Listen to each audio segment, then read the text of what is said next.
Okay, so we had a good session last time. We did cover a lot, sort of the philosophy of the safe system, New Zealand's approach to addressing road safety, and how it's sort of playing out from that philosophical perspective, and the way we think about safety on roads compared to other areas, and we delved into some biomechanics of injury, different crashes, different crash forces, what we expect there. So we did pretty well there, and we raced along a little bit at the end as we defined, what a safe system audit is, and we also had a little bit of a chat about, I suppose, the times within an infrastructure project you can undertake the safe system audit, being the sort of feasibility stage and the sort of that early concept. I call it feasibility there, early concept stage of a road project, or into the preliminary designs, detailed end ones, and then after they've built it, just before it opens, or if it's been built, basically with live traffic, you're in that post-opening, having a check and a look to see if there's anything that stands out. So we're going to pick up from where we left off there, and we're going to throw you into a little exercise fairly soon. And anybody that's done the safe system assessment course, and there were a few of you, and you're probably sort of topping up with the audit component of this, you might see a few familiar things, but it's really good for reinforcing, some key messages. So we've got that in there, and there's the bulk of people. It'll all be new stuff to you. So we are recording the session, so we can have anybody who missed catch up. Quick prize off the bat here. What does risk equal? Like traditional risk, like the international definition of risk. There is an ISO, International Standards Organization, risk document. Jess is on it. Severity times likelihood times severity. That is the international definition of risk. And it's been around since the 70s in terms of that formalized way to look at risk through a perspective of what is the chance a bad thing is going to happen, and then the magnitude of that issue. So if we take financial risk, what's the chance of recession? And then how deep a recession do you go to? That's your risk of recession, right? If you took road crashes, what's the chance the crash is going to happen? And then how severe are the injuries going to be in this crash? That's the consequence. So that's where we've been ticking along with in road safety for ages, in terms of thinking about crashes on the road network. But in much more recent times, there's been this extraction of exposure as its own entity out of likelihood. And so what we mean by that is that, what number of people are exposed to the risk? So essentially that's individual risk there. And then this addition makes it collective risk. So what we do in a safe system assessment is actually think about the collective. We think about the management of the network from that collective perspective. And we do this whole thing at the bottom. So I thought I'd start by explaining that, because it becomes really, really important when you're doing a safe system assessment to be able to understand. So to be able to understand, well, what is exposure, what is likelihood, and what is severity? And today we're going to practice that. Now, this is the first part of a safe system audit, is to really break down the area you're looking at, the design you're looking at, and find things that are influencing each of these three. And so I'm going to spend some time on that today. So let me try to help you get this clear in your mind as to what I'm talking about here. Exposure. Exposure is the number of people. So it could be number of vehicles, could be number of pedestrians, could be number of cyclists that are exposed to a crash point. So you can see here a little a railway level crossing and a mound of dirt that's closed the level crossing. I just scribbled all over it so you can't see it. But the point of it being that by doing that, nobody is exposed to the crashes between trains there. So the exposure has been altered. If we have a look at more sort of the another context here with like a segregated bike path like this one here, we have removed the exposure of cyclists to crashes with passenger vehicles because there are no passenger vehicles on this bit and it's fully separated away. So that's another way to address sort of exposure to crashes. If we go to likelihood of crashes, well, these are those physical infrastructure things that lessen the chance a crash is going to happen. Now, those are everything from sealed shoulders, lighting, guideposts, RRPMs, this wide center line, that's a likelihood. If you've got a little bit more space to recover, less likely to crash. Good surface, geometric alignment, they're all reducing the chance of a crash happening in the first place. Okay, but if the crash does still happen, if this red vehicle did drift over and hit this vehicle, the severity would be the same as it was, without that wide center line. So likelihood is the chance of a crash. Okay, traffic signals, signalization, that influences the likelihood of crash. Okay, so yes, there will be some situations where a crash occurs at a lower severity than without the signals, but there's ample opportunity for the crashes to occur at the same severity as if this was a give-way controlled intersection, a stop controlled intersection. This one just happens to be signalized, so it's dynamic, but the speeds and the angles of crashes are just as bad from that biomechanics of injury, that physics perspective. To address the severity of crashes, right, we have to alter, there's a small handful of things we can alter. And that's the speed of vehicles, speed of cyclists and speed of pedestrians as well, but far less influential because the mass is a very important aspect to this. So speed, mass, and angle.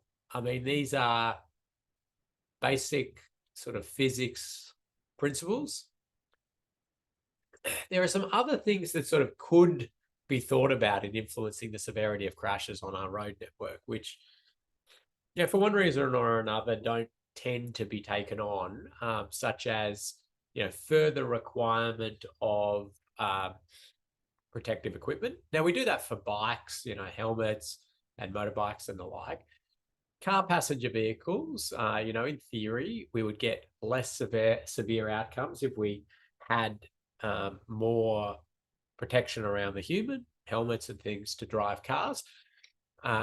It's, socially doesn't seem to be something anybody would ever want to go down that track, but, the theory sort of would be there that would lessen severity of crashes. We could restrict who can use the public road network. You have to have a certain stature in terms of ability to withstand certain forces. So you'd end up with not letting old people use the road network. Obviously, completely unacceptable from that equity perspective and everything we sort of aspire as a society towards.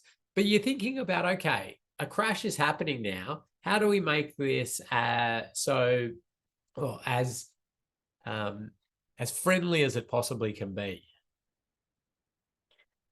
And barrier systems are, I suppose, another really good example of a severity influencing technique, because when you hit a barrier system, or when somebody hits a barrier system, it is still a crash, absolutely, but the energy is dissipated over time, okay? And that lessens the severity of the incident.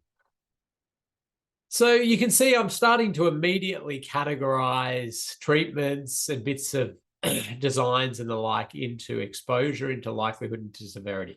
And when you do a safe system audit, now this is one of the first things you're going to do. You're going to look at the existing road, you're going to look at the design, and you're going to start categorizing elements of it into exposure, into likelihood, into severity.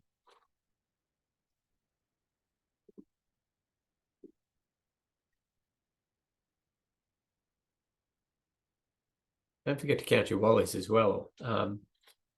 So let's talk about intersections first off. And as I said, very quickly into this, I'm going to give you a little exercise to jump into. I want you doing stuff. Intersections, they have increased likelihood of crashes because of what I will call turbulence at the intersection. And that's essentially the ability for people to enter into the space of other vehicles or pedestrians and the like. So we could call it conflict points, but I think there's a little bit more to it than that. But conflict points is a term that's used a lot. It's basically where two vehicles cross and could crash, as you can see on that picture there. The reason, I suppose, it's not just conflict points, although maybe the conflict points initiate this, vehicles will avoid other vehicles that have made mistakes. And then we see run-off road crashes occurring at intersections. And vehicles run off road and they hit signal pedestals, they hit power poles, they go into culverts.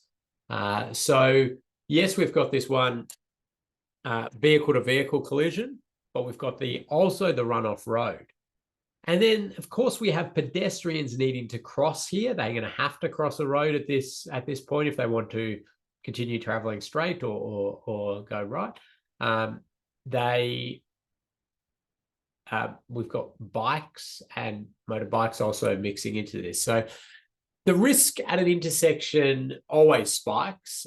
So if you take any of the standard road risk assessment methodologies like the ANRAM, OSRAP, KiwiRAP, IRR, anything like that, and you run it as like a graph.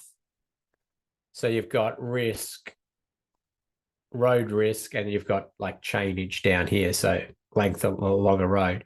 You sort of see it will, commonly go like this.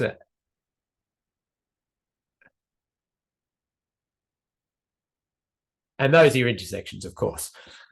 So it's not to say that mid-blocks don't have like risk, and that's inherent. And sometimes it'll sort of spike up a bit and, go down like that based on maybe a curve or some changes, other changes. But your intersections do spike out your risk as a combination of run-off road risk and all of the intersection type crash risk.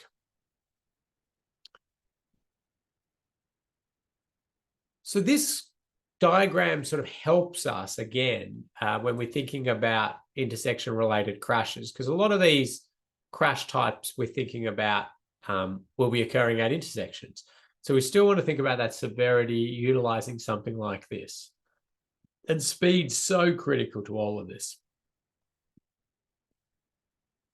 To take, I suppose, a more refined look at intersection crash mechanics, we can look at sort of speeds of passenger vehicle crashes So this is a car-to-a-car crash we're talking about here. The angle it happens, the bullet vehicle speeds, and we can sort of say that generally you can crash vehicles into each other at 40 kilometers per hour, bullet vehicle speeds of 40 kilometers an hour. And generally any way you do it tends to basically be okay. And it gets up to about 50, and then your 90-degree crash is the one that pops out as the one that starts to be the most likely to cause death or serious injury. The skew of an angle on a crash helps us. So I take you back to your year 10 physics or year 11 physics, and we go to vectors. And if two vehicles crash like that, they sort of bounce off each other, don't they? The energy is pushed into the environment. They bounce off a bit. As you square that up, the energy is less. I mean, they still bounce off. They do but more of that energy is pushed to the other vehicle. And as we go into a head-on, all of the energy is pushed into the other vehicles. However, the front of a vehicle, so in theory, you'd think head-on would be the worst, but the front of a vehicle is so well engineered for crashes compared to the sides of a vehicle that sort of, crumple zone, airbags, seat belts, everything just working for that frontal impact. We can get more energy, way more energy absorbed within that crash before it reaches the occupants than some of these other crash types. So when you do a safe system audit, the first thing you're doing is sort of at a big picture level thinking about, okay, what is going to happen at this site? What crashes could happen? What speeds could they happen at? And what angles could they happen at? What type of vehicles are involved in this, or what type of road users are involved? Now, you don't need to be as precise as I'm showing here on the screen. If you happen to have, be in CAD and you just, can do that quite easily, sure. But you can really sort of say to yourself, okay, a vehicle is going to come out here and then be struck by a vehicle coming through here. That is about a 90-degree angle crash, right? It's about 90 degrees. So we know that that can happen somewhere around the 50 kilometer per hour mark. If it beyond that, we're thinking there's quite a high likelihood of death and serious injury. If it's below that, we're saying that it's far less likely. That's a bit of a threshold speed. But as you get over to the other side here, the crashes are really going to happen at more of an angle where energy will be pushed out into the environment. So we might be able to move that up to about a 60. So you can refer back to those charts, but it gives you an idea of how you sort of think about that from okay, I can see a crash happening. Okay, let's imagine the angle, the speed, the types of vehicles involved. Get an idea of what the outcome will be. So what I want to do is give you a little exercise to do, but I will check in with Marissa as to any questions that might have come up at this stage. Yeah, we do. We have a few questions, Ken. How has the increasing size or weight of the fleet influenced the max impact speeds? Yeah. Okay, so yeah, it's a good question. There's a lot of complication with the details of crash energy curves. So originally they were developed in Europe, or there was some research in Europe that you can sort of delve into, which is probably over 10 years old now, and it understands a little bit about the crash that occurred and the speeds and predicted angles and the injury outcomes. So they basically did a data linking of e-call, which is where the vehicles call an ambulance or the emergency services when they're in a crash. That's been sort of standard in Europe for almost 20 years now, most cars will do that on behalf of the driver because they know the crash that's happened and the severity and the expected outcomes. So that data, which has been pulled, was linked to the end outcomes and getting then a bit of validation of exactly what type of crash happened through police reports and those sort of things to try to map this. So we've got old European cars. Well, I say old European cars, 10 to 15-year-old European cars. Now, their safety features as a standard are a lot better than New Zealand's. So, we can say, okay, they're very old, so maybe all our safety features in cars are better, but we say, oh, but New Zealand's fleet is lagging. Now, that's something that needs to be addressed, and we need to push for better design rules for safety features in the New Zealand fleet. But so, okay, you go, right, okay, those vehicles, are they comparable? Then you say, well, okay, is a European, the same as a New Zealander in terms of tolerance to physical force? And the answer is yes. Generally, humans all over the world are able to withstand generally the same forces. And then you go, okay, how's our fleet sort of changed in terms of maths, in terms of frontal design? Like bull bars, for example, are really bad for pedestrian injury mechanism. So that would take, if the vehicle's got a bull bar, it would take the strike threshold speed, probably, I don't know this from fact, except for I know, it may take it from a threshold speed of around 30 to around 20. But in the end, what actually happened was that we got this massive scatter. So if you're taking pedestrian strikes, but you just got this massive scatter of, right? And you got to draw your correlation to it. Okay, so it's general. Actually, sorry, the correlation should have gone like that.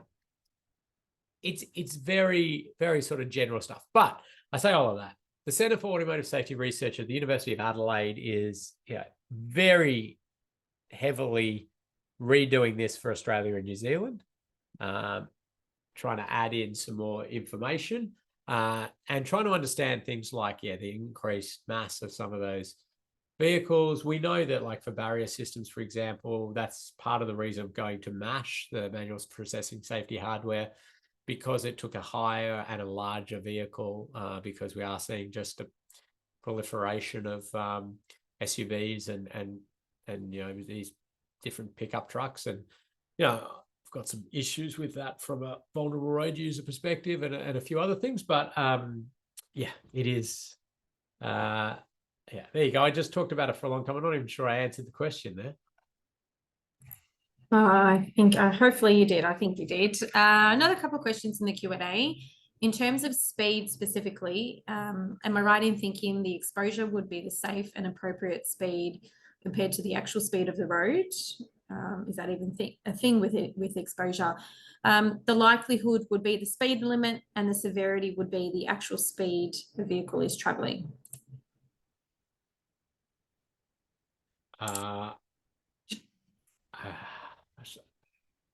No. I can see what you're trying to do, I think, there. But no, if you take a road and you just want to think about speed limit, the exposure on a road is okay, let's just talk about passenger vehicles, is the number of passenger vehicles. It's got nothing to do with the speed limit, the exposure or the operating speed or anything like that. The speed, that vehicle could be traveling at 10 kilometers an hour. It could be traveling at 110 kilometers an hour. The exposure is still the same because it's the number of vehicles. It's your AADT, right? At 10 kilometers an hour, your severity is going to be way, way less. So the severity is going to be way, way less. You're also going to have a less chance of crashing. So speed influences both the likelihood and severity So there's nothing for exposure. I mean, yeah, without drawing a long bow to it. I can explain that later. I hope that explains that. But we're about to do an exercise in trying to get our head around exposure, likelihood, and severity. Then we're going to give you an assignment after this, which is about exposure, likelihood, and severity. You're going to get a quiz on exposure, likelihood, and severity. You're going to get so much I was going to say exposure to this, but I won't say that. You're going to get so much practice on this that hopefully it'll become clear. You're probably still scratching your head a little bit. Okay, sorry. Was there another one? That's right. We've got one more. What if you're sitting at 90 degrees inside the vehicle, such as in a bus or troop carrier style seating arrangement? Yeah. Is it about human tolerances, car design, or a combo of both? Yeah, no, it wouldn't make any difference. Well, it might make very minor specific differences, but it's about the side engineering of vehicles. They just don't have the crumple zones. Okay, some have side curtain airbags, which don't help a lot. I mean, they help a bit, and they're absolutely worth us doing. But there's just limitations on that. So it really wouldn't matter. Like a human being hit on the side of the head or the front of the head is generally about the same.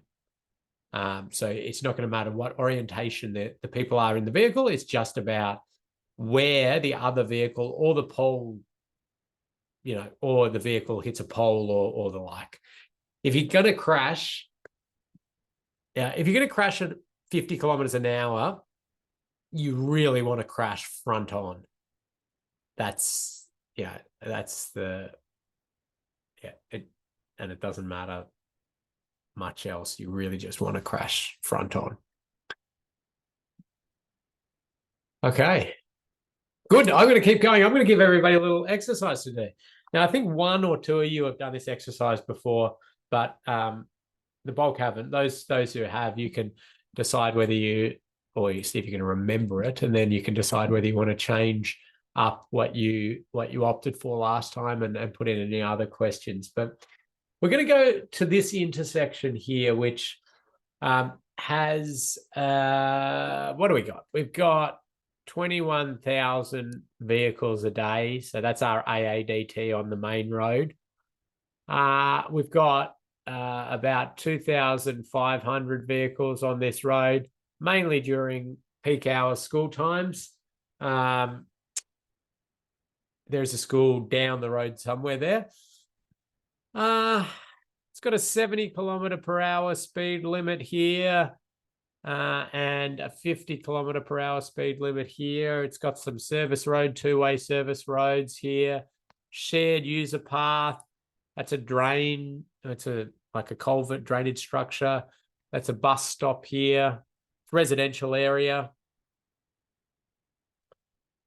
Let's jump down and have a look at it from the street. You can see, there we are, that intersection. So there's the bus stop there. You can see the vehicles sort of coming in from the side road there, those service roads.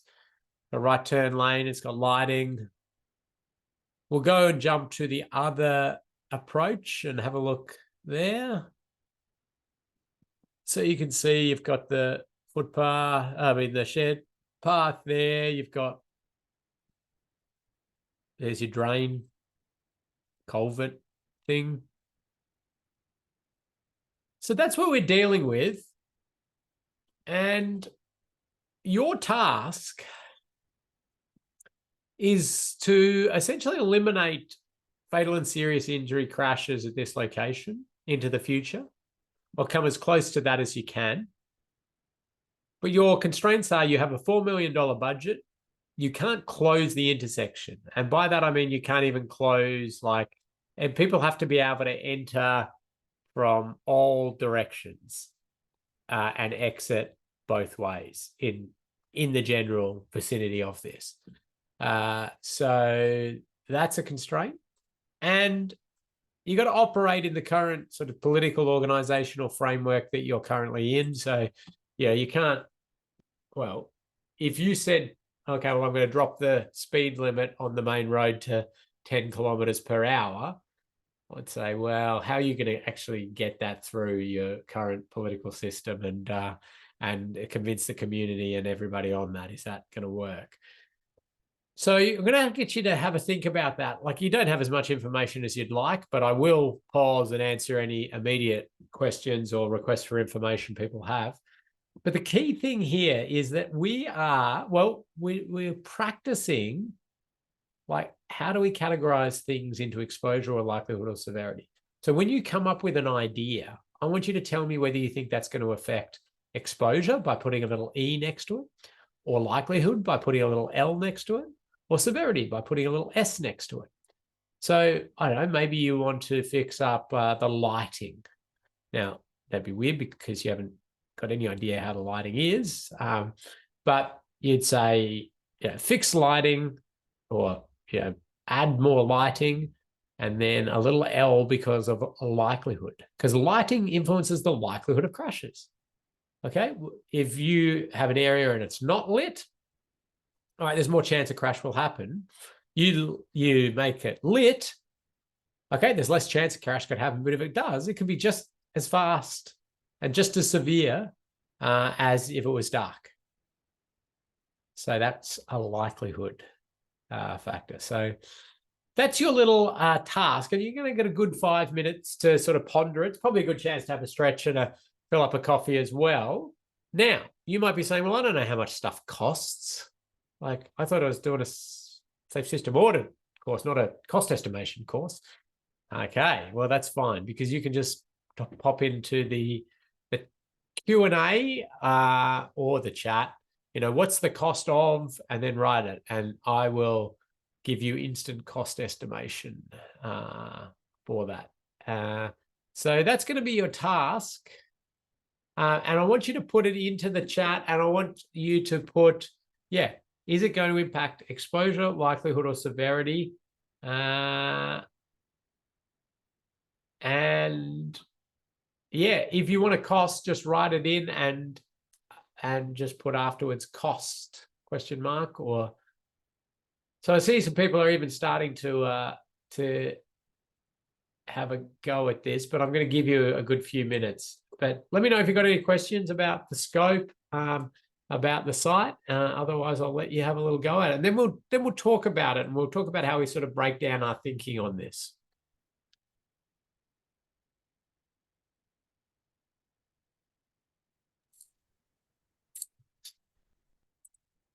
Can we have a question from the exposure content if you'd like to answer that one while we're waiting?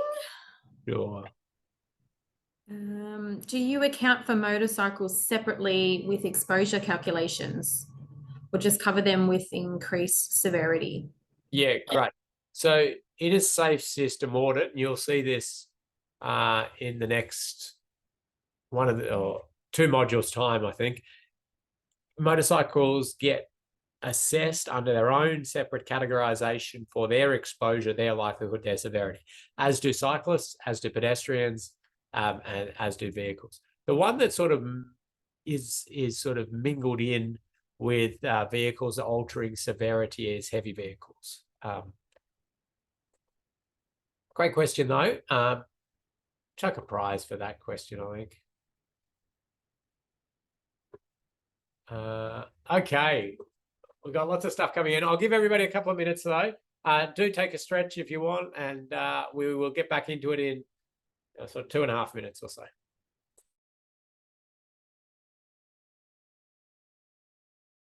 Okay.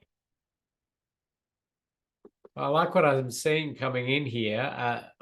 The part I especially like about it is the fact that everybody's having a go at this exposure, likelihood, severity categorization, which is good. And I think we will spend a bit of time and I'll talk to them. Some people are still, I think, calibrating that thinking in their mind, which is fine. And I'll talk to a few of these as we go. But thank you for these wonderful ideas and for getting involved in this exercise. Well done. So let's start just ticking through what came in. we immediately had some people interested in a roundabout, okay? And I'll talk about that a little bit more shortly. But the question is, what does a roundabout actually influence in terms of exposure or likelihood or severity? So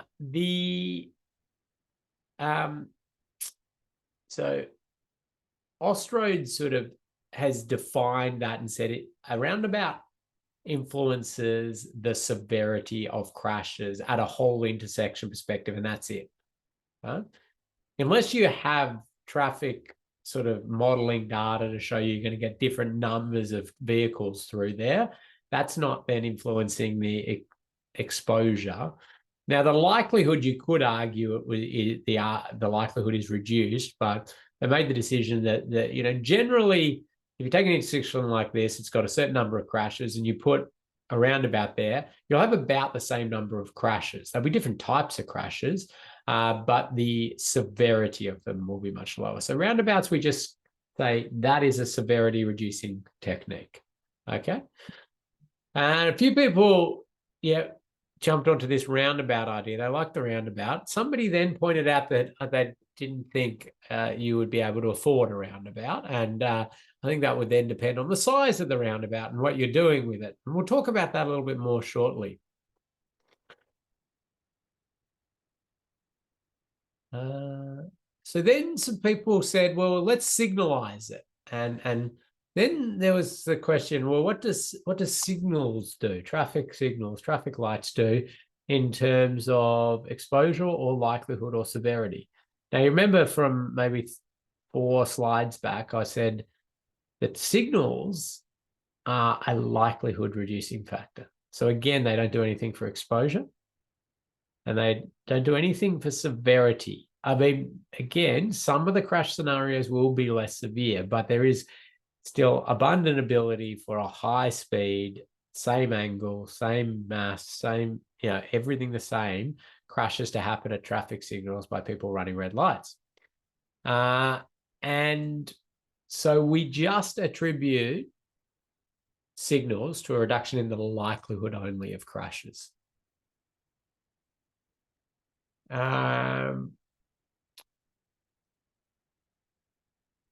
Okay, so then we had some other comments around a median barrier system down the middle, maybe not right at the intersection, maybe at the approaches.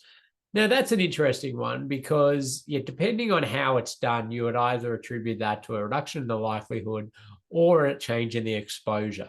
If it's a very sort of solid concrete barrier system, you're going to say there's no exposure to head-on crashes at those particular bits. But if it's a more flexible system or with more chance of being breached, you might tick that over into likelihood. There's a bit of judgment associated with that. Lots of people for roundabouts. Then we've got some people talking about sort of raised safety platforms, potentially reducing the speed of those vehicles going through. So that's interesting. And Chris Harris is going to get a prize just because he's been so specific and talked us through his thinking, which I really liked. A good feel for, I think, costs of these things. So note that one down, Marissa. Chris started off talking about, signals and the cost associated with those and some extra works and the like. And then explained why a roundabout may not be an option there because it might be too small if you're trying to fit it in there, or if you go to a proper sized roundabout, I say proper sized, a bigger sized roundabout, it's going to probably blow your budget. I do agree with that. I really like then we get into some people starting to think very heavily about, well, what about pedestrians and cyclists and how we're going to get them through in a safe manner? Some painting of different treatments on the road. Now that's likelihood, absolutely. So then if you drop speed limits, you sort of on the road, you sort of expect you'll get some reduction in the likelihood and severity of crashes because they've got more time to react, and then if they do crash, they're at a bit lower speed.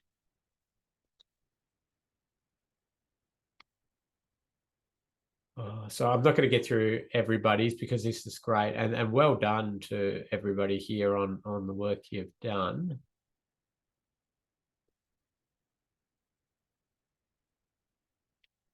I like Ben Turner's one. There's a really nicely worded one, correctly categorized.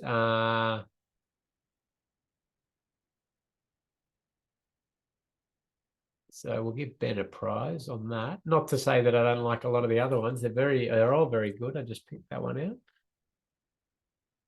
Okay, I think I'm going to talk through this and I'm going to come back to some of the comments, but well done, everybody. Let's talk through what we were just thinking about there. So I said there, signals influence just the likelihood of crashes. And this is a really important thing to understand in the sense that traffic signals can sometimes be thought of as, well, we've done everything we can as engineers and road designers and planners and road managers. So we've signalized it. It couldn't be any clearer. But the thing is that we're not doing anything for the severity of incident, and we don't change the exposure, which is usually the hardest thing to change anyway. A little heat map of Auckland, some of the outer areas of Auckland, a little bit hard to sort of see, but a lot of those areas of high concentration of death and serious injury are signalised intersections. And you can do this for any sort of built-up area around New Zealand, which any cities in the areas where you've got a bit of speed going. You can do it across Australia as well. Here's a bit of Australia as well. Large signalised intersections. And that's just where all your death and serious injury is occurring. Well, it's not to say there's no risk in the mid-blocks, but yeah, there's just a lot of death and serious injury at these locations. And we recognise that. We know that. And for some reason, the industry tends to just ignore it and believe somehow this will magically go away when we build a new set of signals. That, well, maybe everybody will comply with this one. These are not occurring because because the signals are malfunctioning. These are because humans are making mistakes, as we know humans do, and they will continue to do. So yes, the volumes, the exposure here is higher because we've got vehicles crossing and they're going to be at a volume that have warranted, signalization. But let's not kid ourselves into thinking a signalized intersection is a safe intersection. That's just absolutely not the case. So that becomes a bit of a challenge there, doesn't it? We've got, okay, these areas are high concentrations of death and serious injury. Now, a roundabout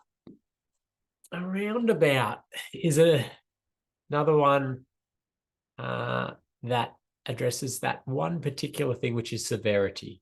And I talked to you a little bit about that before, and that's there's an argument about conflict point analysis saying that it would reduce the likelihood as well. But as I say, because of a lot more rear ends and sideswipe crashes, which are low severity, we attribute it to just reducing the severity of crashes.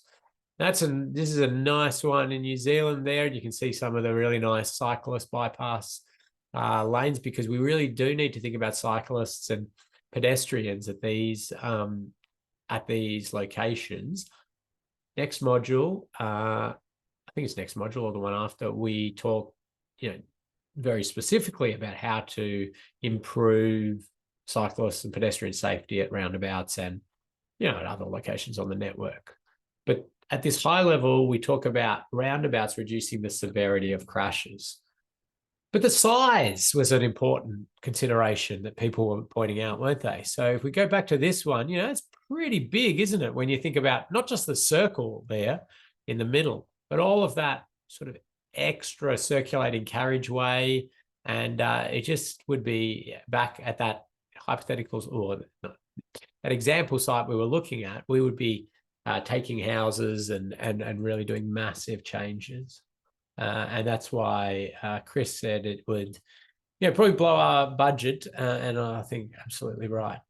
But if we went, very small, we could fit it in and not have to do that. So here's an example out of the UK, and you can see one of their painted mini roundabouts, and very different road environment to the example we were looking at. But nonetheless, you get some advantages out of these. But the advantages aren't as much what we would traditionally think of from the alteration of angle and things of crashes. But this is more a disruption of belief of absolute priority. What I mean by that is that if this was a give way controlled intersection, the vehicles going through here would just believe they have absolute priority, which under the road rules, they do. They don't need to slow down. They don't need to be more alert. I would like them to be more alert, but they will just travel on at their speed, carrying about their business. And if the vehicle coming out of here makes a mistake, then we've got a crash at speed. When you disrupt ultimate priority like this, where everybody has to look to see if they've got to give way, everybody tends to slow down, look around, be more alert. So you've got wins all around there. Okay, some challenges you have on this are the higher speed sort of runs through. They're alert, they look, but they don't get that slowing down of the horizontal deflection of having to go around something and the like. So if we look at conflict point analysis, we see, for car-to-car crashes, we see limited ways crashes can happen at a roundabout, a one-lane roundabout. We see a lot more ways crashes could happen, and then a lot more severe ways crashes could happen with the red ones there. You can have much more severe crashes. And the angle of crash that happens when crashes happen at roundabouts, they tend to be sort of bouncing off, deflecting energy out into the environment. And signalized has that possibility for that very severe end crash type that we're worried about. There's also one where people are driving in all states of consciousness, and they might be very tired. They might be thinking about the fight they've had with their partner. They might be in agitated states for one reason or another. They might be intoxicated. Just like people driving in all states of consciousness. Gee, I really wish everybody would be alert and have had a good night's sleep and a coffee and be really ready to go. But unfortunately, that's not the case. And you can just wash your hands of it and say, well, they should be. But we don't get anywhere in terms of reducing a number of people killed and seriously injured on New Zealand roads if we sort of take that attitude. Yes, we know we need to have continued work in trying to make people more alert and more, not drive when they're tired and all of that sort of stuff. But our role as more those people looking at the infrastructure and those sort of things is to say, well, what can we do? And, like a barrier system. So if they fall asleep or they drift off the road, that will catch them in some description. And, at an intersection, something like a roundabout will bring them back to the driving task. And it's an interesting concept, but in order to navigate around a roundabout and navigate this intersection, the driver comes back to reality, comes back to where they are, and they look around and they slow down. And we've had huge wins in road safety. Happy to talk a little bit more about that idea. But these are some of the reasons why roundabouts have so many wins. Now, roundabouts aren't old roundabouts, and I'm talk a little bit about different roundabouts, and there's a lot. We could do a full 6 modules on roundabout design, which we won't. There are important characteristics, speed being a big one. Speed vehicles go through roundabouts can have some challenges. It's very interlinked to the radius of the roundabout, the approach geometry, and how many lanes it's got. So you can see there, your two-lane roundabouts with small radius, very high speeds through can happen. but compared to one-lane roundabouts, turbo roundabouts. I'll show this as a turbo roundabout, partly just out of interest and fun, because I think they're fascinating, but partly also because it shows sort of clearly how we can think about speed and angles. So a turbo roundabout has a raised separator on the approach, raised separator in sort of channelizes the roundabout in its own right, a two-lane roundabout. So you want to do a right turn, you get in the right turn slot and off you go. Want to do a left, you get in the left.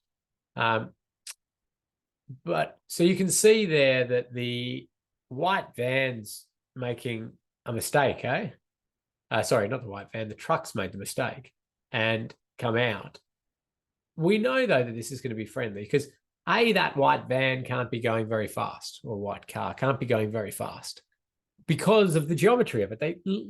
It literally wouldn't have happened. This is a nice radial roundabout, obviously in Europe somewhere. New Zealand has a little bit more of the tangential roundabout design, which is as common in Australia and New Zealand, which will have slightly higher speeds. But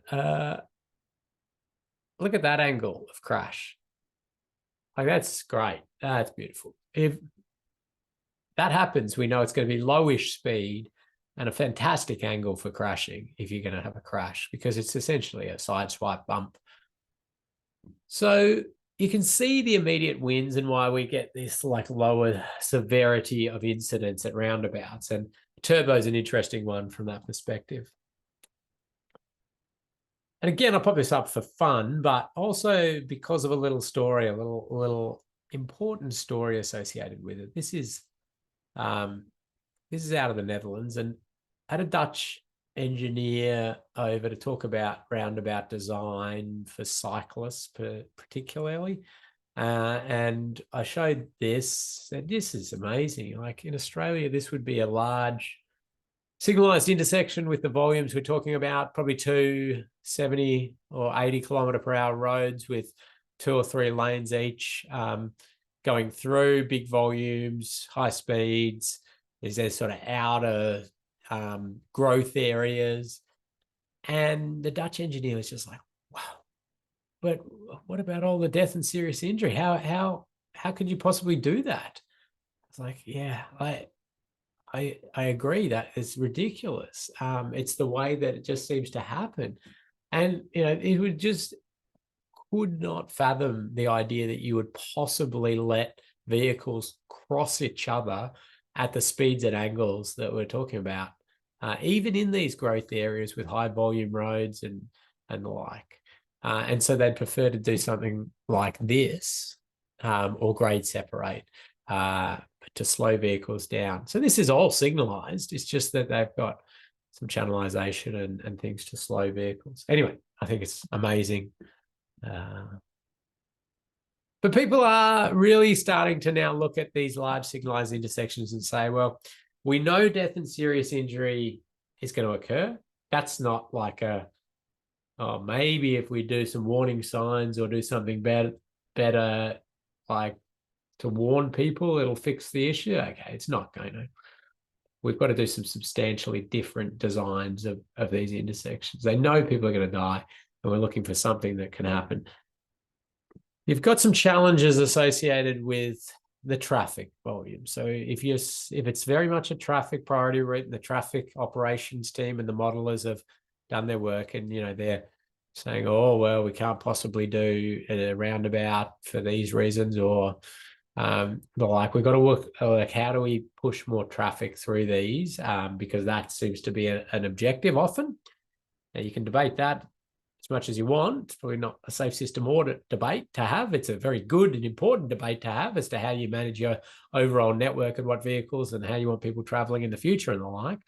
Our job is to really say, well, okay, that's what they've decided to do. How do we make sure people aren't killed and seriously injured as a result of it?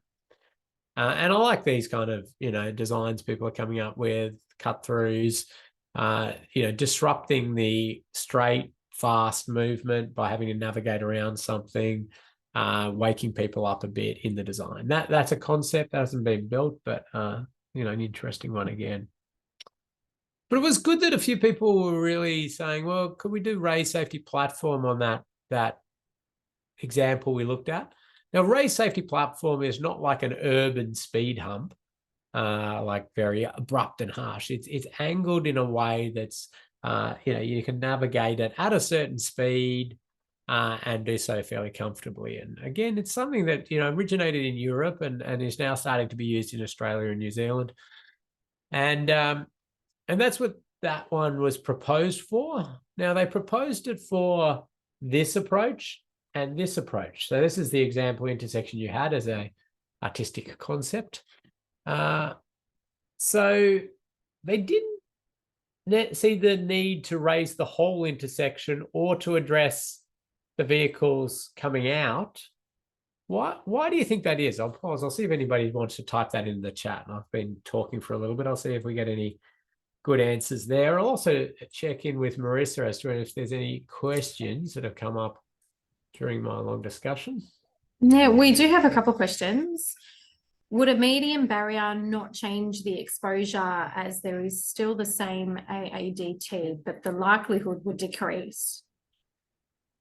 Yeah. So, yeah, you're getting into some refined sort of specifics there. If let's forget about an intersection, just have it. You've got a mid-block length of road, and you put a barrier down the middle. Say you put a concrete barrier down the middle. You've actually eliminated the exposure to head-on crashes. There's still exposure, exactly the same amount, to runoff road, to other types of crashes, but the head-on crash exposure has come down. So you've sort of leaped ahead to now categorizing crashes as well and breaking them into exposure, likelihood, and severity.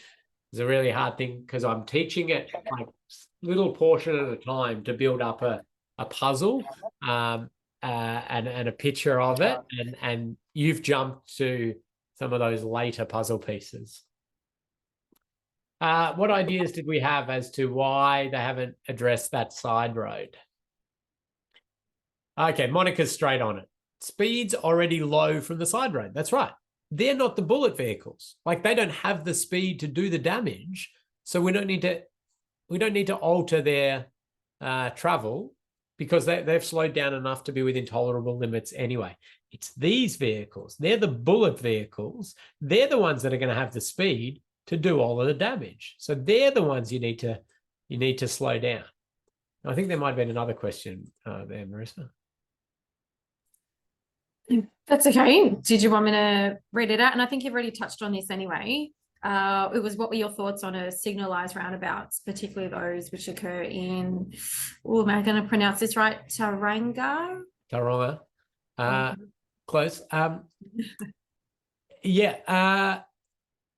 Okay, I love a signalized roundabout. I'm up for it. There's specifics on the design. I don't actually know those ones in Taronga that you're referring to. I'm racking my brain last time I was there as to whether I saw them. So love a signalized roundabout.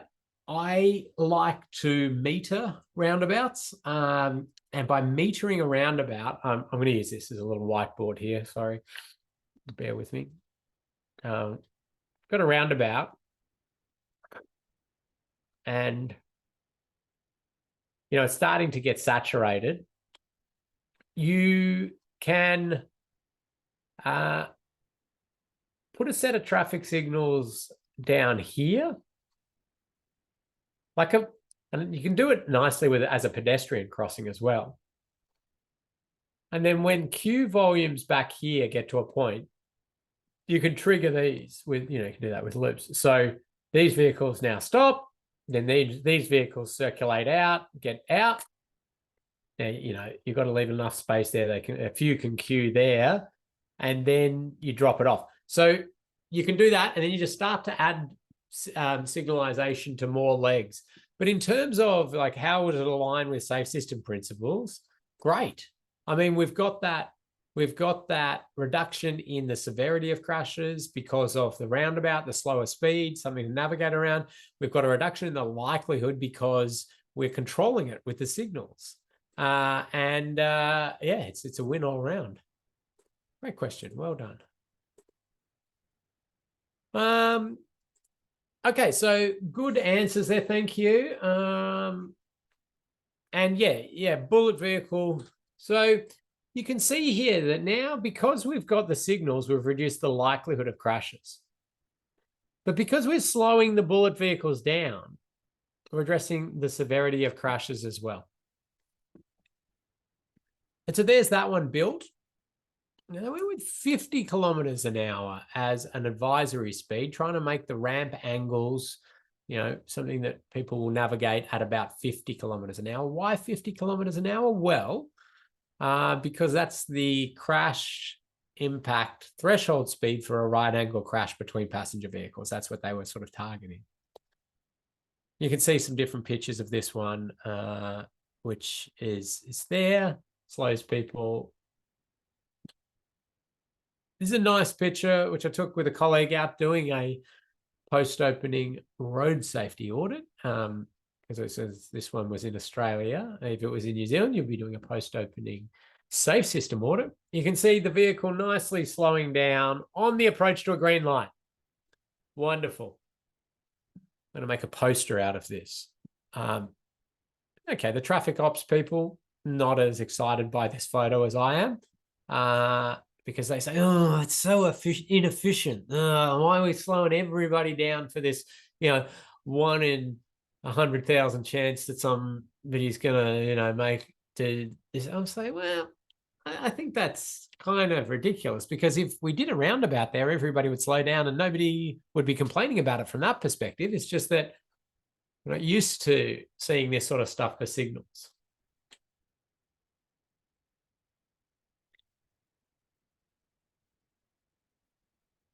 Also, we get a reduction in the dilemma zone.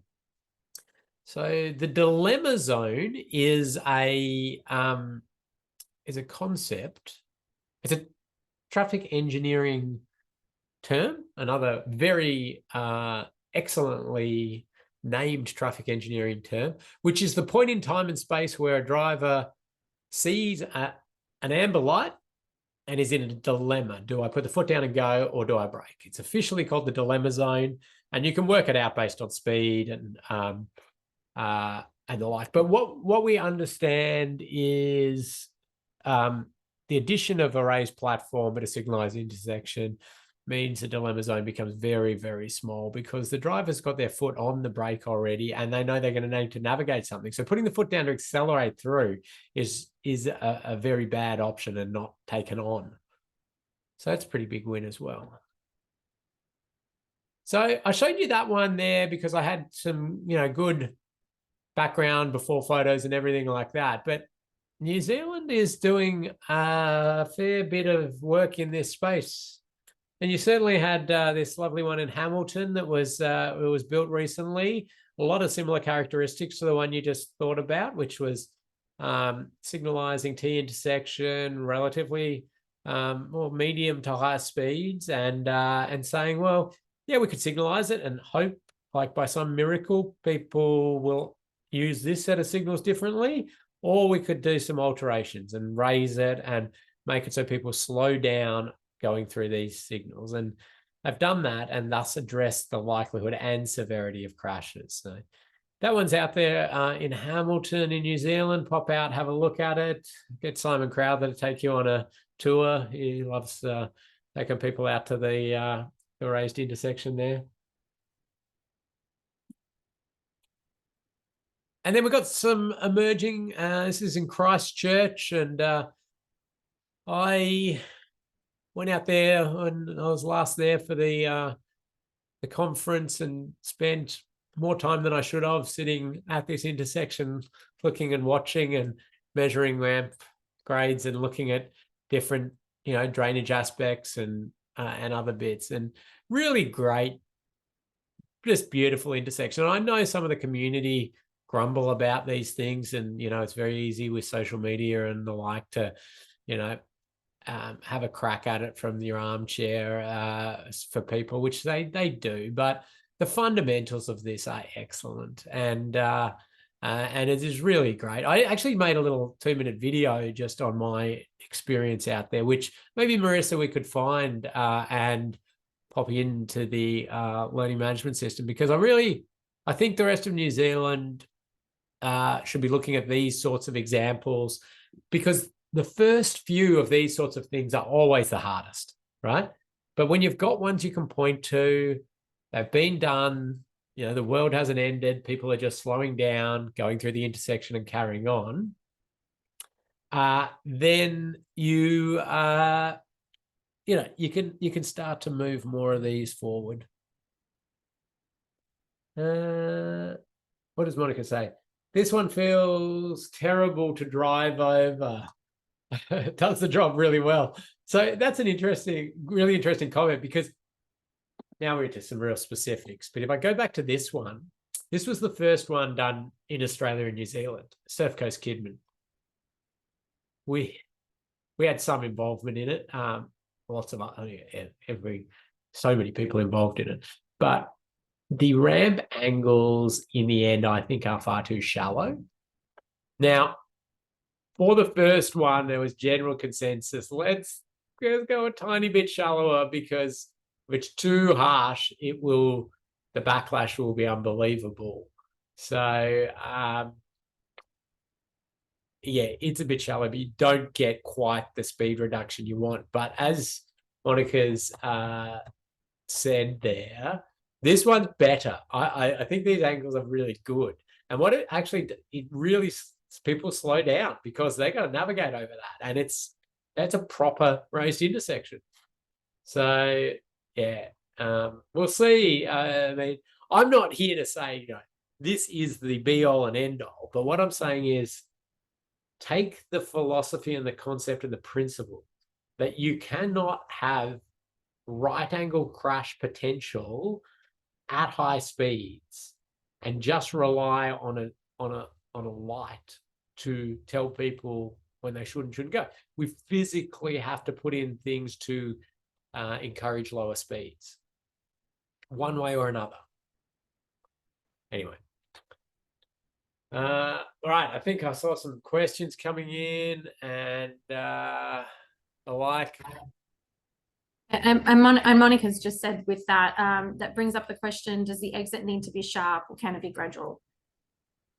Yeah, you can. Yes, you can have a gradual exit, as long as you've got some sort of median separator there. If you don't have the median separator, then you're going to get two different levels, which we don't like for a number of reasons: motorcycles, heavy vehicle destability, and things like that. Let's send that.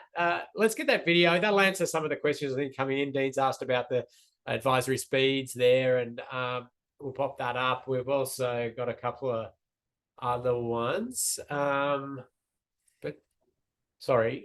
Yeah, no, that's okay. Yeah, I'll find that video and I'll pop it onto the LMS. Where is the guidance on the advisory speed of raised tables? Yeah, so I'll show you that shortly. I've done a couple of more in-depth posts on that. Looks like somebody is putting up a practice note. That's cool. Thanks, Jesse. And yeah, we're getting more and more good guidance on these sorts of treatments. As I say, for the purposes of this Safe System audit training course, what you need to be doing is getting your head in this exposure, likelihood, severity, and saying, we need to be thinking about how to slow vehicles. You need to know that this treatment is an option. So if people are proposing just standard signalized intersections with high speed, that you as a Safe System auditor can be recommending this sort of treatment, knowing that it's possible in these higher order roads. Yeah, so there's a bit more of that one at Christchurch, which is cool. I mean, construction techniques, and I'm not like a real construction engineer. I like, you sometimes have some challenges getting your ramp grades and flattening it out and things. So this one looks like it's a sort of wedge in, but they seem to have done pretty well on that. I was pretty impressed. Ken, what about the vibrational consequences of excessive roundabouts? Some homeowners have complained about vibrating windows, weakened houses, and excessive sound. For roundabouts? Yeah, okay. Yeah, so, yep, there's going to be some people have to slow, so you've got some braking impact. You've got then, yeah, your side forces, and these ones you're going to brake and you're going over things. Yeah, it's the balance, isn't it? Like, okay. Sorry, I'll just interrupt you. Sorry, Rishab, who just asked that question, has just clarified he did mean raised tables. Yeah, yeah. I mean, it's the same. Like roundabouts have similar challenges, so it was fair enough to say roundabout, as in you got to slow down. You've got noise. You've got then accelerating things. So each of these treatments have different spin-off effects like this. Yes, there's some vibration associated with this. Yeah, I all I can say is, well, it's actually, I don't feel as bad as you think. We did some noise modeling off one. To be honest, I can't believe the noise modeling. So the Victorian government's actually commissioning another evaluation to do this, because the noise modeling actually said you put these in and the noise goes down. But I'm like, well, that doesn't quite cut it, because they also did the specific asphalt they were using on the approach. They changed the asphalt, so it became a very quiet run in and over. So I think that, anyway. This one's an interesting one. It's a bit hard to see there. The whole intersection is raised. You can see that bit of it. I really wish that had been 25, not 50. But the main road there is raised. 52,000 vehicles a day on this road, 28,000 or 7,000 on this road. These are not small roads. And that's a real indication there that we're starting to see this as a legitimate treatment for signalized intersections to slow people down.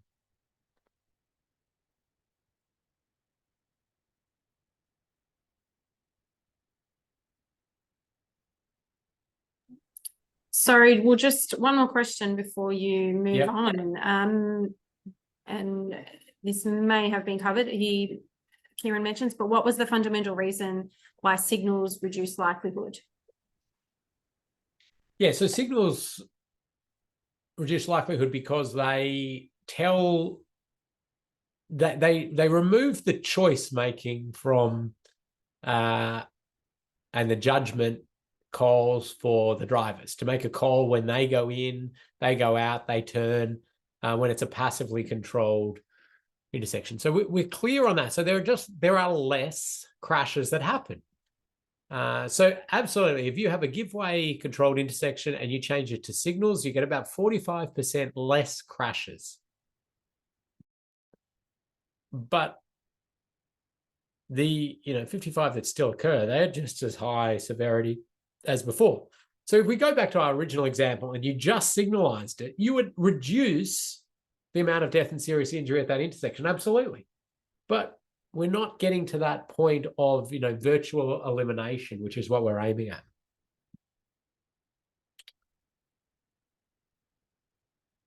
Yeah, so interesting roundabouts. We talked about size of roundabouts. There's lots of advantages to roundabouts, but there are some real challenges associated with being able to navigate over them, and like the land take, and then how vehicles get, I say over them, but I mean around them. Like a large vehicle sweeps around a roundabout, it's in a big area to take. But you can go with sort of mountable, smaller ones.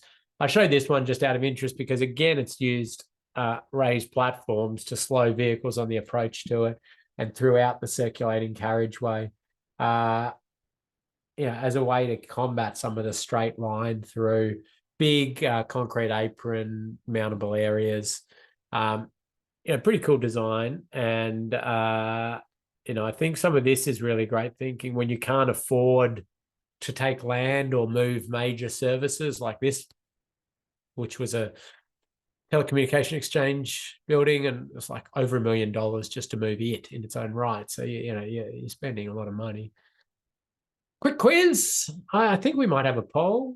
If we don't, that's all right. I'll just keep moving on. Sorry, Marissa. That's all right. We do. I'll launch that one. Cool. And launching now.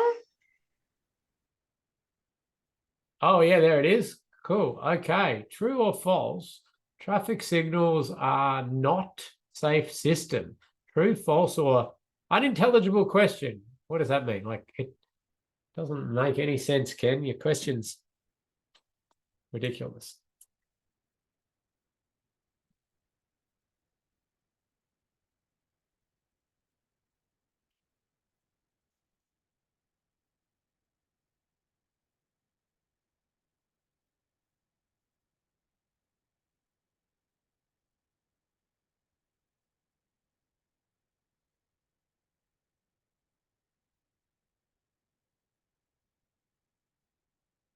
Now, as the last few people answer that, Marissa, we're going to show them at the end of this how to do their little assignment, aren't we? So Yes.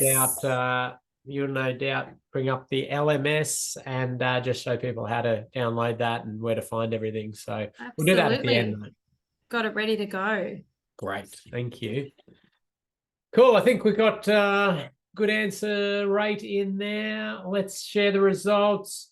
Wow. Oh, we've thrown people on this one.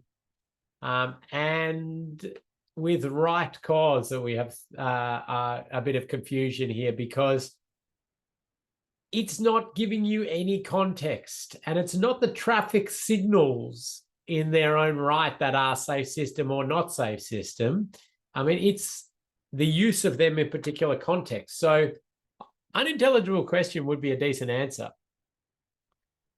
False would be fine if you're saying, well, hang on a second, it's not the traffic signals that are safe system or not, it's the context. And true, if you had a specific context in mind, which was no doubt what we'd been talking about, higher speed, then that would be the truth. But why I put this question in there was predominantly so people don't come out with this course saying, traffic signals are not safe system, we can't do them. Because that's not right. It's okay. Traffic signals on their own for high speed environments, that does not align well with safe system principles.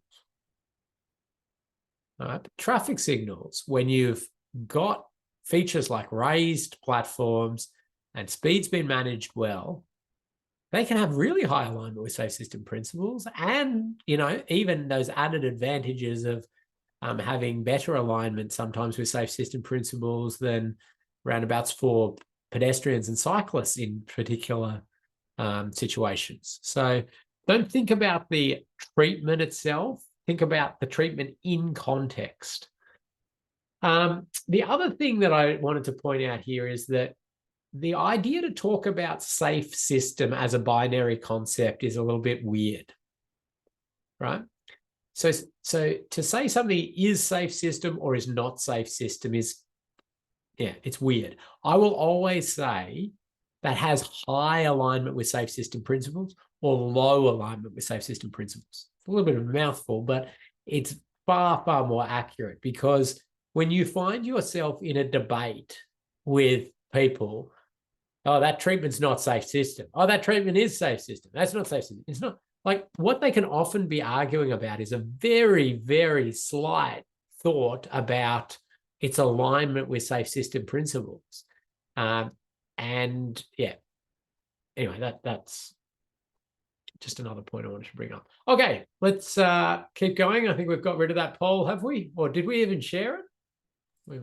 Yeah, we did. I did not gotten rid of it. Okay, thank you. Step ahead, Marissa. Well done. Okay, let's talk about lane departure crashes. Now, the challenge we have here is the massive distribution of these across our network and the huge amount of road network we're trying to lessen the risk of. And we also have this challenge, as you can see here with this tragic photo, of the severity of impact for side impact crashes is just so far beyond safe system tolerable speeds when striking power poles, trees, and sometimes hitting culverts, that they're often unsurvivable. And we see these incidents of people leaving the road and killing themselves and multiple people. And it's really, severity wise, huge.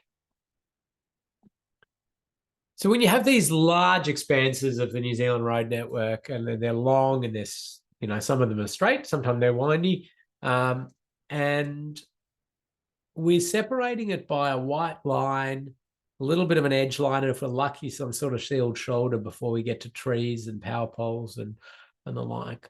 We just know we're going to have risk of run-off road and head-on crashes throughout.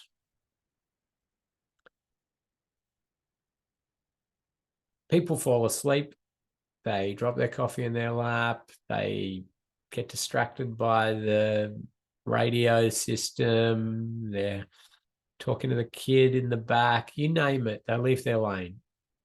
And the speeds and the severity of crash when that happens is beyond what the human body can handle. Now, there's two things here. There's okay, what is really high alignment with safe system principles for a length of the rural road network?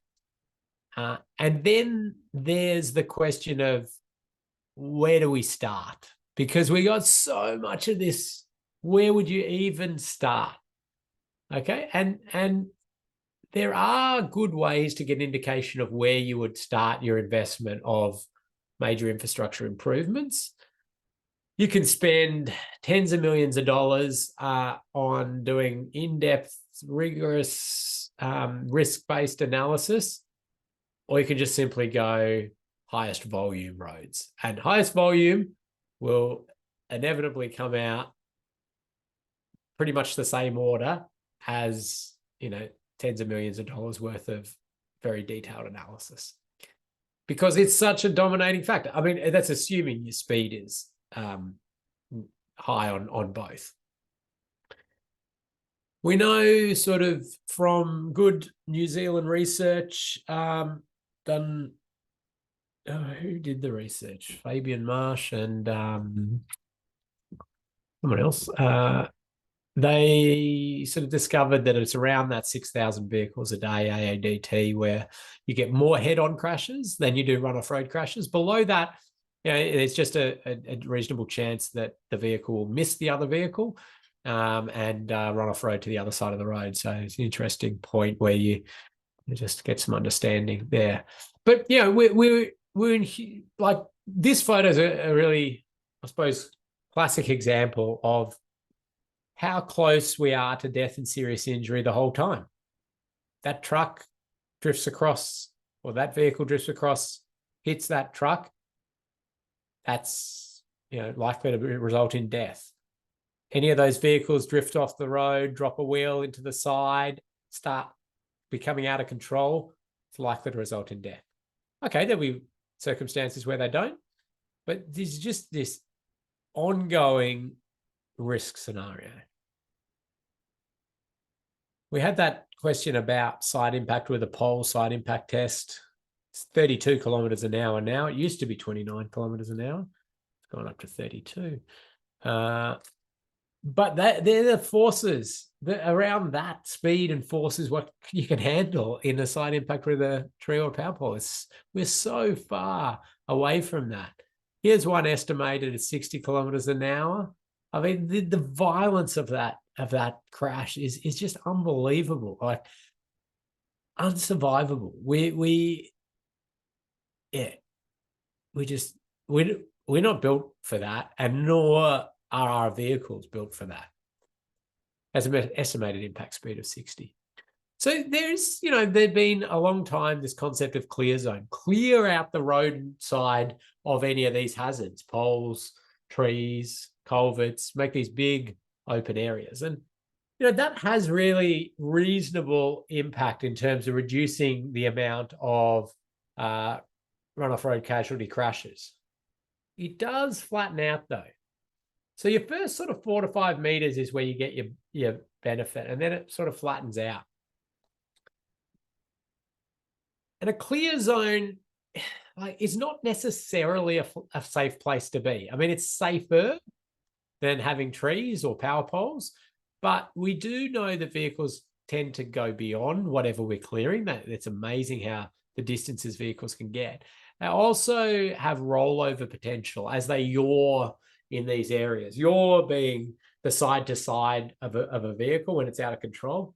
So we've got pitch, yaw, and roll. Like pitch, I mean, if you've ever flown a plane, which I've never flown a plane, but pitch is up and down, roll is that side to side, and yaw is that action. And so in a crash scenario, the yawing is as a vehicle tries to get back on the road. Essentially, they start to slide on their side, then they'll yaw to the other way. We call it a double yaw crash. They'll yaw to the other side. So we're exposing the side of that vehicle, and then rollover can occur.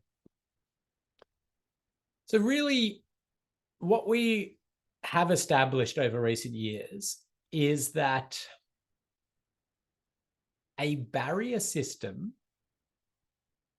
flexible barrier system at a 4 to 5 meter offset from the edge line, continuous, is safer than, I think it was 30 meters. It was 25 to 30 meters of cleared roadside. That's pretty amazing. And that's pretty amazing in the sense that, well, when would you ever get 30 to 40 meters of cleared roadside? Just ridiculous concept anyway. We never do that. Why would you even, if you're building a brand new road, why would you even acquire that much land? So it's an impossibility. Second one is that, okay, so if we go back to traditional clear zone theory, probably 9 to 11 meters would have been what you do on a high-speed road, depending on a few specifics. We go, actually, I get a better safety outcome if I put a continuous barrier system down there. Now, here's a dilemma for you. If you put a continuous barrier system at 4 to 5 meters, you will have more crashes. But overall, you will have a better safety outcome because of the severity reduction. Now, that can really get people sort of worked up. I'll let you marinate on that for a while, because what we're saying here is we're going to subject more of our community to crashes because we can prevent the higher end severity ones by making more people have crashes. Interesting. Now, in the end, that's actually better aligned with safe system principles. That's kind of the philosophy says, well, we can have crashes, but we don't want it to be high severity. And so that's where we end up. Now, ideally, we wouldn't have these crashes at all, but yeah.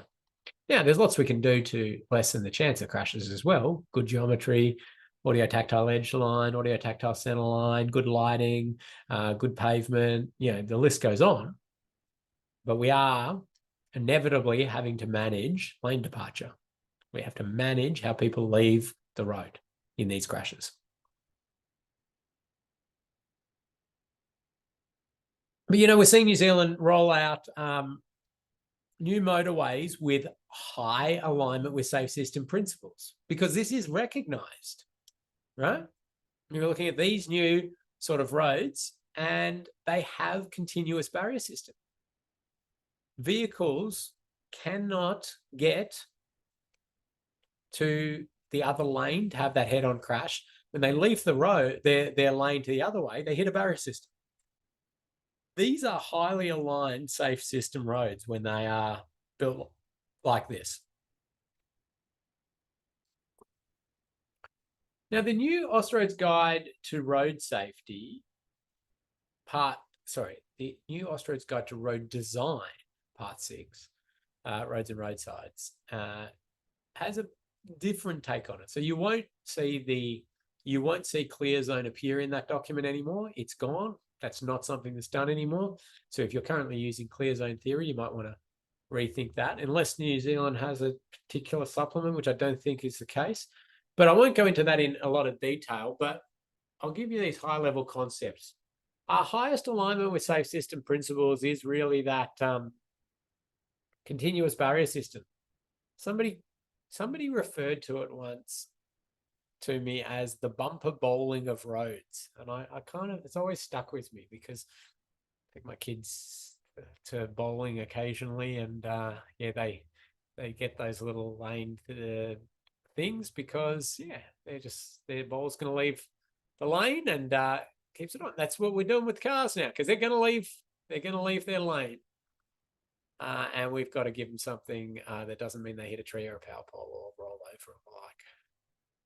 And we go down. So what we're going to end up sort of saying is, well, as we start to go down here, we're going to have to do other things to get our alignment with safe system principles back up.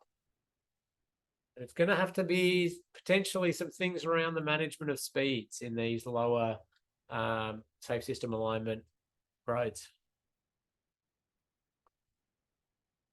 Okay, last 10 minutes from me. Oh, sorry, I'll pause if there's any questions. I think we're okay at the moment, are we? No questions at the moment. We're all good. Oh, one just came through as I said that. I'm not sure if it's a question or a comment. The new risk scoring system in AGRD Part 6 has not been adopted anywhere yet. In New Zealand, clear zones are still used by some RCAs, but there are a lot leaning more on vague inputs from safety engineers. Nothing is consistent since the changes. Makes applying things quite challenging. Yeah, right. Okay. So yeah, that's interesting. That's so the new Guide to Road Design Part 6 has this NRRIT, Network Roadside Risk Intervention Threshold thing. It gets complicated. My colleague and I, Jamie, go around Australia teaching it. I kind of feel it's overkill, but that's just me anyway. But it's interesting, New Zealand sort of still working out exactly the best approach on roadside safety. So, okay, we'll keep ticking on. So the Safe System Audit Guidance document, which we've got for you in the resource folder in the Learning Management System, and of course available on Wakatahi website, and you can download it yourself if you want, or share that with others. As you remember from last module, it's made up of the Safe System Assessment Framework, or that sort of way of doing things, and the road safety audit process combined together with some adjustments. So the first thing you do in that Safe System audit process is to really do the core of a safe system assessment. Okay. And what we're trying to produce there is some sort of indication of where risks are coming from by different crash types. And you end up producing something that looks a little bit like this. You can see down the bottom here, we've got run-off road, head-on, intersection crashes, and we've got crashes with pedestrians, with cyclists, with motorcyclists, or any other crashes that we define. And then we've got a score, and it's what we'll call a safe system alignment score. The lower the score is better. Think of it like a risk, okay? So the red here is the existing conditions. You always do this. To start your safe system audit, you will look at the existing road environment. Right? Not what the design is, not what they're asking you to make an assessment on. You look at that bit of road, that intersection, as it is today, and you go through and you risk assess it with this score. And I'm going to take you through that shortly. Okay. So then you create this score, this end score for the existing road environment. But then they have given you some designs, maybe. And maybe they said, oh, we're thinking about a roundabout there, or we're thinking about a modified T signalized intersection, or we're thinking a conventional T signalized intersection. All right. And then you score each of those. So you take the roundabout design and you say, right, what's it going to do? And then you score it. Then you take the modified T and you score it. Then you take the conventional T and you score it. And you can see immediately now we're getting an indication of the risk of each of these treatments compared to the existing conditions by crash type. And so I can immediately see the roundabout seems to perform reasonably in a number of these, not so much for the cyclists though. And you can see other bits and pieces. You get a good feel for it. So what we're going to do, I'm going to quickly sort of take you through a bit of this, but then I'm going to do it again at the start of next module to do it again to reinforce that. And that's where we'll pick up next module. But the way you get to those sorts of graphs is to use exposure and likelihood and severity. And those are what we've just been talking about. So across the top here, we've got run-off road crashes for passenger vehicles. We've got head-on crashes for passenger vehicles, intersection crashes for passenger vehicles. I'm saying passenger vehicles. I do mean, I suppose I should say motorized vehicles, because heavy vehicle percentage can influence this. Let's go with vehicles. Run-off road for vehicles, head-on for vehicles, intersection for vehicles.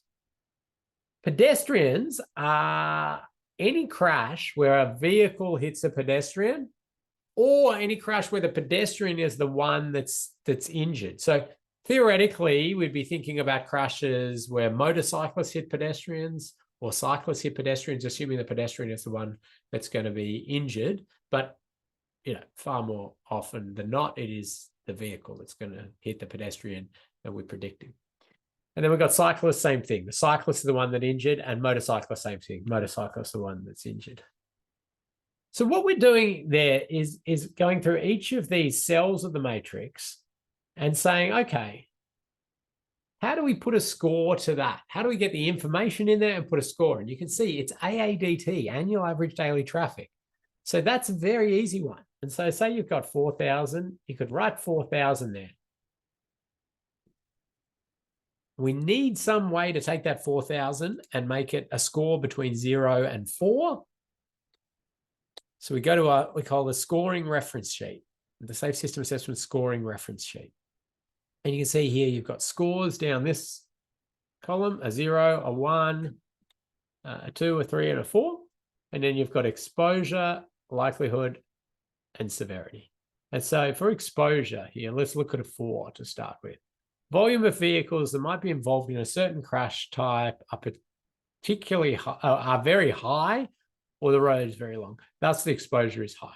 For a run-off road head-on, other crash types, AADT is greater than 10,000 vehicles a day. For cyclists, pedestrians, motorcyclists, types, vehicle volumes are greater than 100 units a day. So a 3 is between 5,000 and 10,000, or between 50 and 100. A 2, 10 to 5, 10 to 50. A 1, less than 10 or greater than less than 1,000. And a 0 is no exposure. So if we go back here, we said there's 4,000 vehicles a day. Well, we go then to our scoring reference sheet and we say, well, where does that fit? Okay, that's a 2 because that's between 1,000 and 5,000. We go back here and we pop a 2 in there. It's as easy as that. So exposure is actually quite easy because you're just going to that. What's my traffic volume? And, you'll go through and you'll work this out. Intersection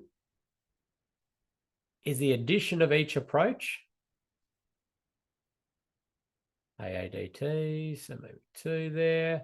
And then you make, if you've got pedestrian counts, you could use those. You might have to make some assumptions.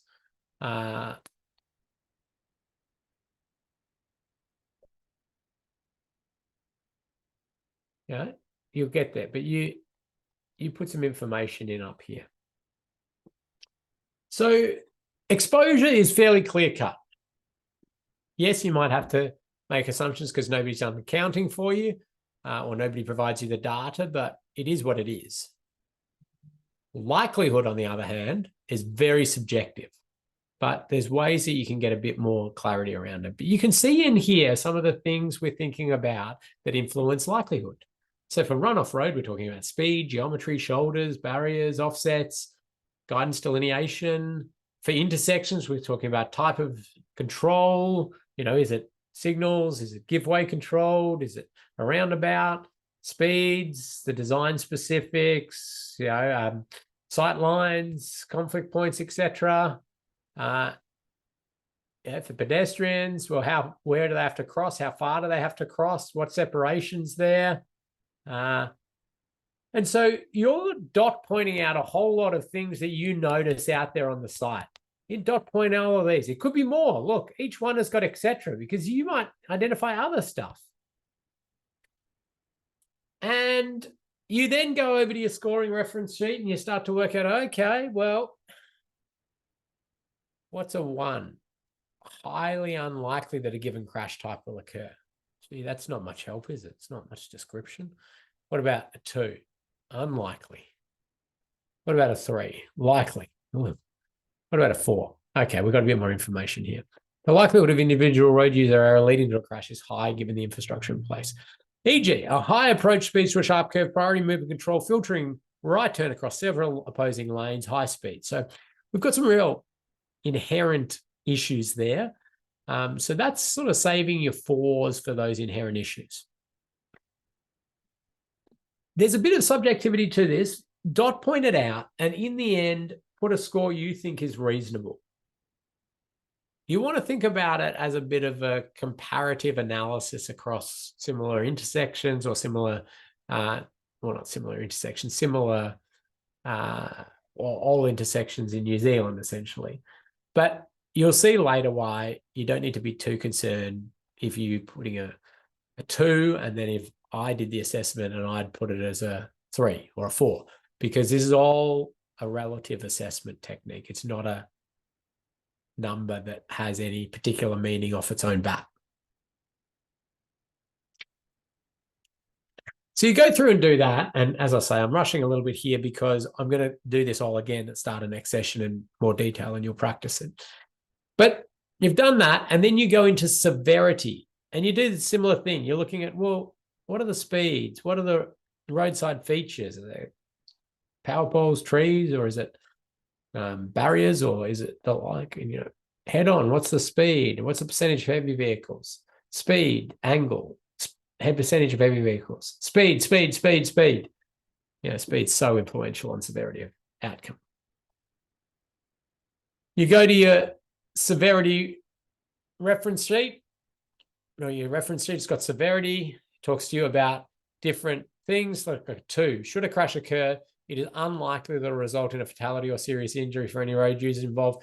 Kinetic energies are moderate and the majority of the time are effectively dissipated before reaching the road user.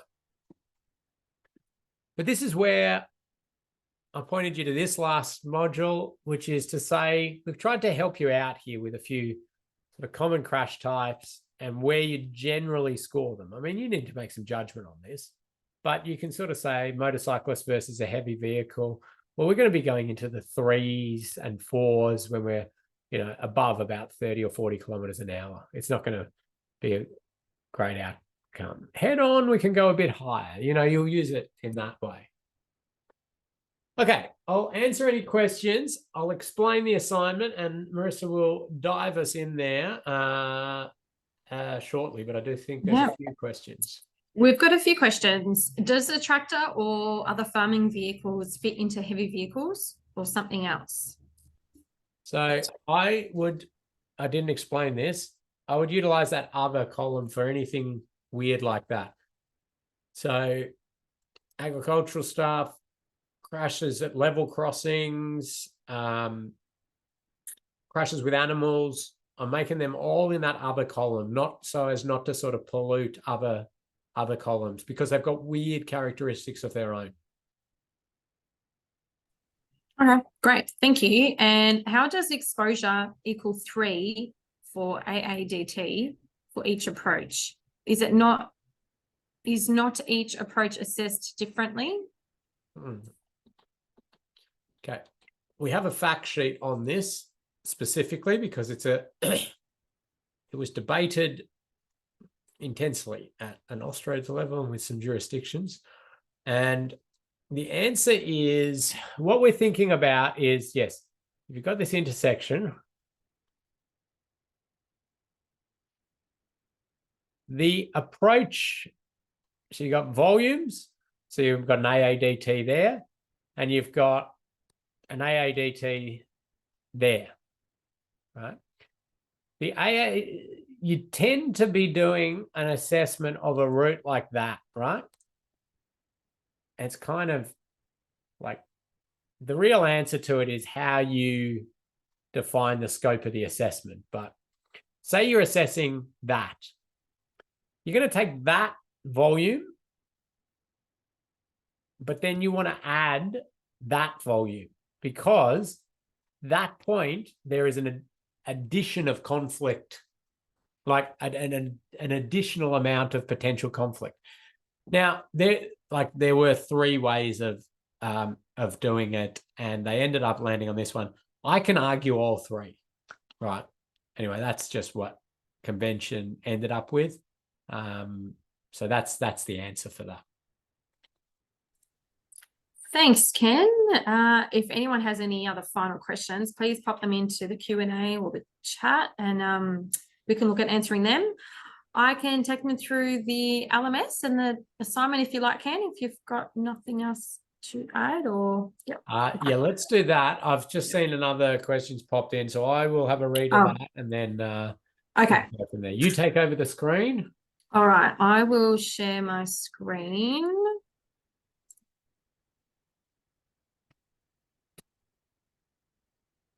Hey, so back into the LMS, everyone. Under module 2 for today, we do have another quick little quiz for you.